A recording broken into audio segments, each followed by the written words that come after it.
شب جمعه است، هوایت به سرم افتاده، ای رفیق ابدی حضرت ارباب.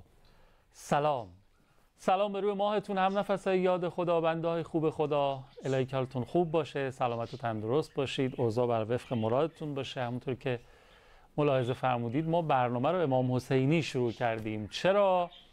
چون همچین که این شبا این روزا در خونه رو واز میکنید و میایید تو کوچه پس کوچه های شهر و خیابونای شهر، میبینید که عده‌ای مشغولن. جوونامون الحمدلله رب العالمین، نوجوانا، کوچیک‌ترا و بزرگترا، همه مشغولن، دارن داربستا رو به پا میکنن و نمیدونم تکیه ها رو علم میکنن و سیاهی ها رو میزنن و کتیبه ها رو نصب میکنن و خلاصه ایستگاه های صلواتی و اینا همه حاکی از اینه که اتفاق بزرگی در راهه. فصل عزای حضرت سید الشهدا، اندوه و ماتم آل الله علیهم صلوات الله، محرم الحرام نزدیک و نزدیکتر میشه و خدا رو 100,000 مرتبه شکر که ما باز هم توفیق رفیقمون میشه. در تکیه ها، در حسینیه ها، در هیئت ها میتونیم حضور پیدا بکنیم، برای مصائب حضرت سید الشهدا اشک بریزیم و به این وسیله جایی برای خودمون دست و پا بکنیم تو دل اهل بیت سلام الله علیهم اجمعین، رضایت خدا رو بتونیم جلب بکنیم و دنیا و آخرت رو برای خودمون بخریم ان شاء الله. برای همین یاد خدا هم از امشب که گفتیم آخرین شب جمعه ماه ذوالحجه است، خیلی خوبه که شب زیارتی حضرت اربابم هست، ما هم شروع بکنیم، مقدمات رو مهیا بکنیم و آروم آروم آسته آسته وارد شهر محرم الحرام بشیم. به خاطر همین هم دعوت کردیم از استاد عزیزم حجت الاسلام و المسلمین حاج آقای اصغر دوست عزیز که به همین مهم بپردازیم. آقا سلام علیکم و رحمت الله. خیلی خوش آمدید. عرض سلام و ادب و احترام محضر حضرت عالی، برادر عزیزم، بینندگان عزیزی که از قاب صدا و سیما نگاه میکنن از شبکه قرآن، برنامه یاد خدا که یاد خدا و یاد سید الشهدا همیشه تو امان با همه. همینطوره. و اجازه میخوام که اینجور شروع کنم: بسم الله الرحمن الرحیم، الحمد لله الذی نور قلوبنا بشعاع انوار العلویه و زین اخلاقنا به اخلاق المرتضویه و املأ قلوبنا به معرفت الحسینیه ان شاء الله تعالی. ان شاء الله. خیلی ممنونم آقا جون. عرضم حضور شما که خیلی از ما دوست داریم بدونیم، دوست داریم اونجوری که مرضی رضای اهل بیت خود امام حسین جان هست برای امام حسین نفس بزنیم، قلم بزنیم، قدم بزنیم، مهیا بشیم. این برپا کردن جلسات روزه و اینها که مردم در همین راستاست. حالا هر کس به هر نحوی، روزه خون، مددا، سینه زن، گریه کن، کفش افت کن، چای ریز، هر کسی. حالا اینه که دارم میگم دلم داره حسابی میره، دارم لحظه شماری میکنم تو این فضا، هممون همینطوری قرار بگیریم و توی این بهشت زندگی در این بهشت رو دوباره تجربه بکنیم. شما برای ما صحبت بکنید چطور مهیاتر بشیم که بتونیم بهره بیشتری ببریم. این جمله رو که فرمودید آدم دلش میره روزای خلاصه محرم و که عالم محرم است. سلام علی الحسین، این ذکر عالم است. سلام علی الحسین. همون اول جلسه بگیم دیگه، هر کس ز بهترین دم عالم سؤال کرد، گویید این دم است. سلام علی الحسین. حالا که شب جمعه هست و همه دلامون کربلاست، من یه جمله عرض کنم. میفرمایید. که ببینید سید الشهدا وجود نازنین حضرتش خدا برامون ساخته که ما به یه جایگاهی برسیم. هرچند اشاره میکنم ببینید من بکا او ابکا او تباکا للحسین وجبت له الجنه. ای کاش میشد اینو هممون بنویسیم، تو خونه هامون یه گوشه نصب کنیم، وقتی نگاه به این تابلو میندازیم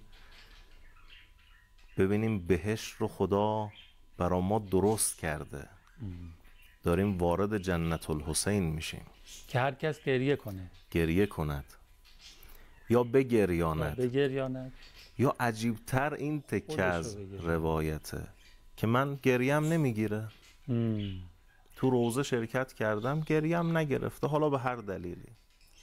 حالت تباکی یعنی انسان خودش رو به حالت گریه کنا بزنه، همین که دست رو به سر میگذاره این حالت گریه رو ایجاد میکنه، میگن وجبت له الجنه. البته برادر عزیزم اعتقاد خودم رو عرض میکنم، شرمنده هم هستم اینجور میگم که بهشت ارزانی خوبان عالم، بهشت من تماشای حسین است. انشاءالله هممون اینجوری باشیم. ما بهشت بدون امام حسین رو نمیخوایم. یه وعده‌ای بین ما و شما و اگر اجازه بدید نیابت از شما بگیرم و بینندگان عزیزی که برنامه رو میبینن هم نفس بشیم با هم که بهشت ارزانی خوبان عالم، بهشت من تماشای حسین است. انشالله هممون اینجور باشیم. عمر زاهد همه طی شد به تمنای بهشت. او ندانست که در ترک تمناست بهشت. این چه حرفی است که در عالم بالاست بهشت؟ هر کجا نام حسین است همانجاست بهشت. و هممون امیدوارم اینجوری باشیم که به وقت مرگ چشمم را نبندید که چشم من تماشای حسین است. و جمله آخرم چون دلمون رو بردید به اون سمت، نخواهم بر مزار من چراغی.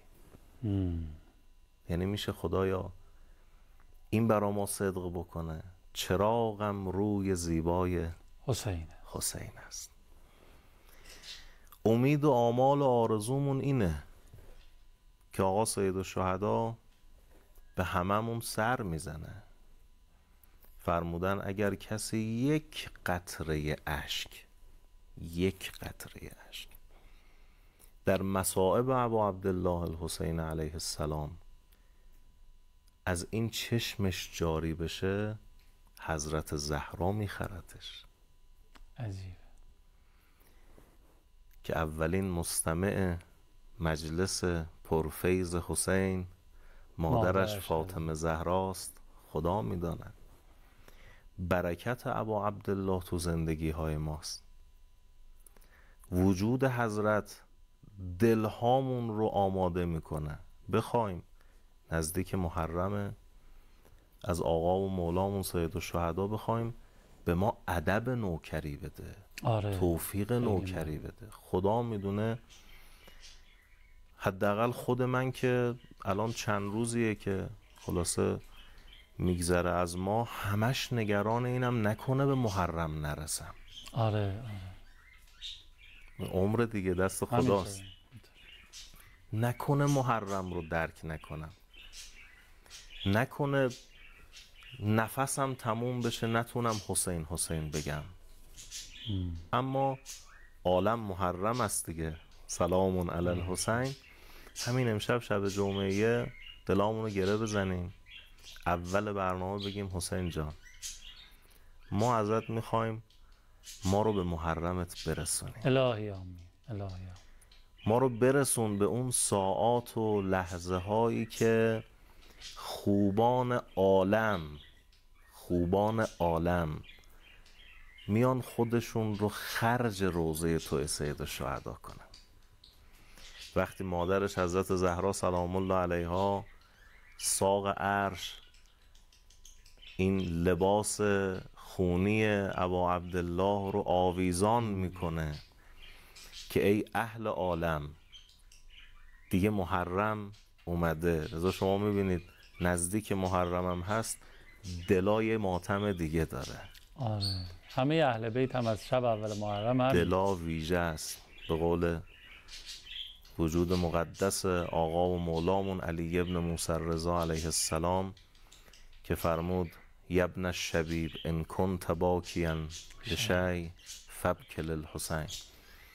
و حتی دستور میدادن آقا که نزدیک محرم که میشد بیرق ها و سیاهی ها و خلاصه اون پرچم ها رو نصب میکردن و خانه رو حسینی میکردن. انشالله هممون اولا توفیق نوکری داشته باشیم و بعد ادب نوکری در خونه سید الشهدا و فهم نسبت به وجود مقدس حضرت و حرکتشون انشاءالله داشته باشیم تا بتونیم یک محرم متفاوت رو در خونه ابا عبدالله الحسین علیه السلام نوکری بکنیم و برات همه من و شما رو یه شب جمعه کربلا بنویسن. الهی آمین. الهی آمین. بریم اونجا و عرض ادب به ساحت مقدس حضرت داشته باشیم انشاءالله به یاری خدا. خدا خیرتون بده، دست شما درد نکنه.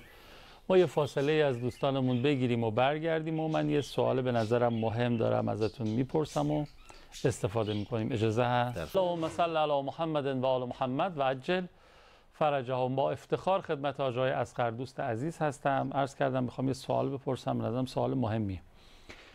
خب نزدیک به 1400 سال از سال 60 که هجری میگذره و ما هنوز داریم هر سال محرم با کلی امید و آرزو و شوق و ذوق مجالس سوگواری ابا عبدالله رو برپا میکنیم و براشون گریه میکنیم، در مصائبشون اشک میریزیم، سینه میزنیم و اینها. یه نگرانی داریم، یه جمله هم ما داریم همیشه میگیم کاش بودیم ما تو رو یاری میکردیم در عاشورا، اما این اتفاق برای ما نیفتاد. الان خیلی دلمون میخواد که همین الان ببینیم چجوری باید امام حسین جان رو یاری کنیم. آیا الان این امکان هست که ما امام حسین رو یاری بکنیم؟ آیا این روشی که ما در عزاداریامون داریم، در زندگیامون داریم، آیا همین این کافیه برای این که ما بگیم ما الان یار امام حسین هستیم یا باید کار بیشتری بکنیم؟ اگه صلاح میدونید تا قبل محرمیه هنوز راه نیفتادیم اونطوری که باید و شاید این رو از الان به نظرم اگه ایرادی توی فکرمون هست اصلاحش بکنیم که بتونیم یه محرم پربارتری امسال انشاءالله داشته باشیم. بسم الله الرحمن الرحیم. یه موضوع خیلی مهمی رو الحمدلله اشاره فرمودید. من میخوام با این روایت شروع بکنم که وجود مقدس خاتم الانبیا محمد مصطفی صلی الله علیه و آله و سلم یه روز تو مسجد نشسته بودن. آقا وجود مقدس سید الشهدا دویدن اومدن جلوی منبر و آقا رسول خدا وجود مقدسشون رو روی دو زانوانشون نشوندن. خطاب به جمع حاضر کردن که ایها الناس هذا حسین ابن علی ابن ابی طالب سلام الله علیه فعرفوه. این فرزندم نوام حسین علیه السلام، فرزند امیر المؤمنین علی ابن ابی طالب سلام الله علیه، بشناسید. خب خیلی ها براشون سوال شد که چرا پیغمبر اکرم همچین جمله ای رو فرمودن.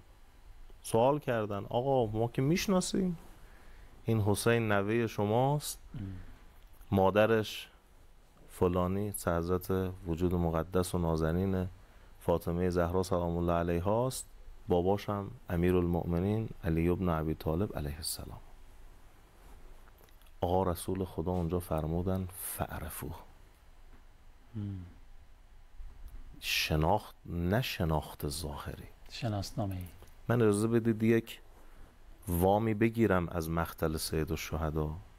ببینید سید ابن طاووس تو اون روز عاشورا که آقا میان در مقابل لشکریان دشمن قرار میگیرن، انشدکم الله هل تعرفوننی، آیا منو میشناسید؟ هل تعلمون ان جدی رسول الله، هل تعلمون هل تعلمون هل تعلمون. همه اینها رو آقا ازشون اعتراف میگیره، همشون میگن بلا شما رو میشناسیم. آقا یه جمله فرمودن لم تستحلون دمی، شما که منو میشناسید چرا خونم رو میخواد بریزید؟ شما ببینید شناخت حضرت سیدالشهدا نه شناخت ظاهری حضرت که اونجا آقا باز خودشون رو معرفی میکنن، آقا رسول خدا معرفی کردن ایشون رو، لذا شناخت باطن سیدالشهدا. من یه جمله رو میخوام اینجا عرض بکنم برای آمادگی محرممون باشه. تو کتیبه های مساجدمون، تو بنرهامون، تو خیابونامون، تو کوچه هامون داریم میچسبونیم کل یومن عاشورا و کل ارزن کربلا.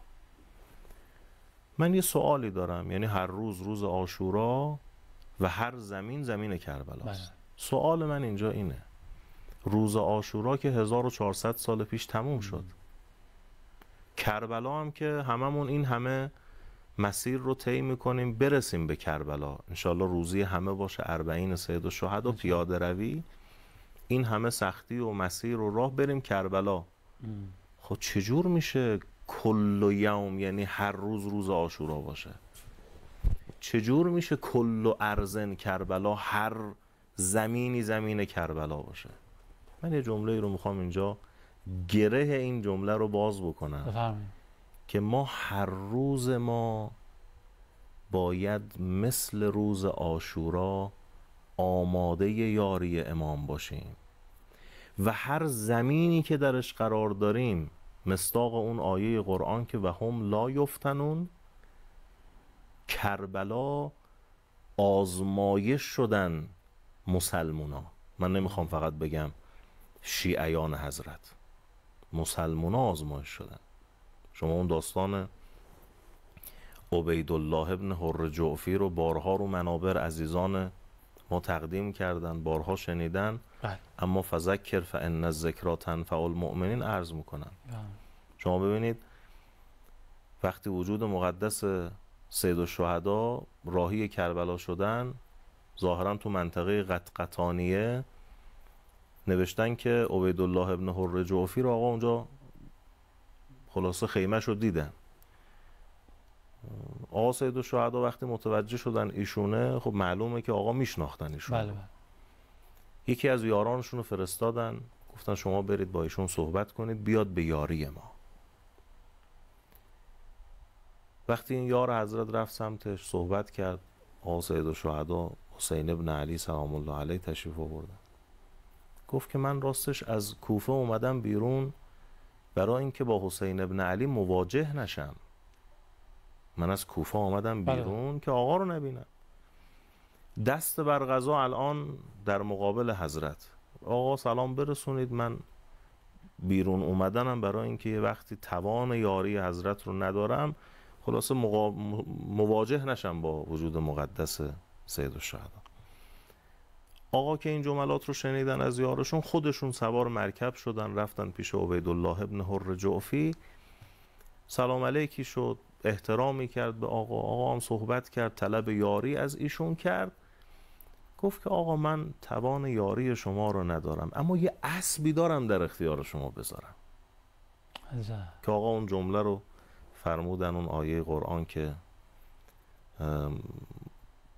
ما کنت متخذ المضلین عضدا، ما از گمراهان طلب یاری نمی کنیم و چیزی نمی خواهیم از شما. شما وقتی نگاه به این ماجرا بکنید، من یه پس پرده این ماجرا رو عرض کنم. این آقا امام ازش طلب یاری کرد، آقا هم بهشون فرمود پس برو مسیر رو طی کن، برو، چون صدای یاری ما به گوش شما برسه و شما یاری نکنید، مطمئن باش که جزء افرادی هستی به هلاکت خواهی رسید. ایشون هم رفت، یعنی رفت مسیر رو طی کرد. اینجا یاری امام نکرد. من اجازه بدید پس پردهش هم عرض کنم، بعد موضوع ادامه بدم. مختار شروع کرد به قیام، همین عبیدالله ابن حر جعفی اومد کنار مختار قرار گرفت، رفت کنار، نتونست یاری مختار رو هم بده، رفت به سمت مصعب ابن زبیر. بعد از مدتی مصعب خطر احساس کرد از عبیدالله، به زندان انداختش. حالا یه عده اومدن وساطت کردن، ایشون رو آزاد کردن. سال 68 هجری، 7 سال بعد از عاشورا که آزاد شده بود، 3000 نفر آدم رو جمع کرد بر علیه مصعب ابن زبیر که اونجا هم باز یاراش تنها گذاشتن. نتیجهش چی شد؟ خودش رو اومد و داخل فرات انداخت و غرق کرد. عدم یاری امام هلاکت میاره. اونم مدت زمانی نگذشته، داخل فرات غرق شد. بله، خودش رو غرق، یعنی خودکشی کرد. عبیدالله ابن حر جعفی که یاری امام نداد، نتیجه شد این. ما فکر کردیم صدای حل من ناصر ینصرنی امام حسین خاموش شده.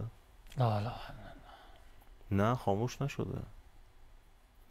یه اعتقادی رو میخوام عرض بکنم. شما ببینید وجود مقدس و نازنین امام عصر روحی له الفدا وقتی ظهور میفرمان، تکیه به دیوار کعبه، چه جمله‌ای میفرمان؟ الا یا اهل العالم ان جدی الحسین قتلوه و عطشان. یه مقداری فکر کنیم چرا امام زمان سلام الله علیه این جمله رو میفرمان. اولا اینکه مردم قیام امام حسین رو شناختن، دوم خود امام حسین رو شناختن، هدف حرکت سید الشهدا رو شناختن و اصلا امام حسین شده یک جهانی شده، یک الگو. حالا نمیخواستم اون جمله برند رو استفاده بکنم. یک الگو شده برای جهانی ها. خیلی ها به نور ابا عبدالله رسیدن و هدایت شدن. امام عصر سلام الله علیه امام حسین رو به عنوان یک الگو چرا معرفی میکنه؟ آقا جون، این سوال خیلی خوبیه که ما تا فردا که اتفاقا روز متعلق به امام زمانم هست فرصت داشته باشیم بهش فکر بکنیم. البته شما بشارتی داشتین. ادامه مباحث اگر صلاح میدونید باشه برای فردا شب که انشالله بتونیم جمع بکنیم. عواملی ندارین؟ در خدمت. زنده باشین. خیلی استفاده کردیم عزیزم. خیلی ممنونم که تا پایان برنامه ما رو تماشا کردیم. داریم تلاش میکنیم توی امشب و فردا شب.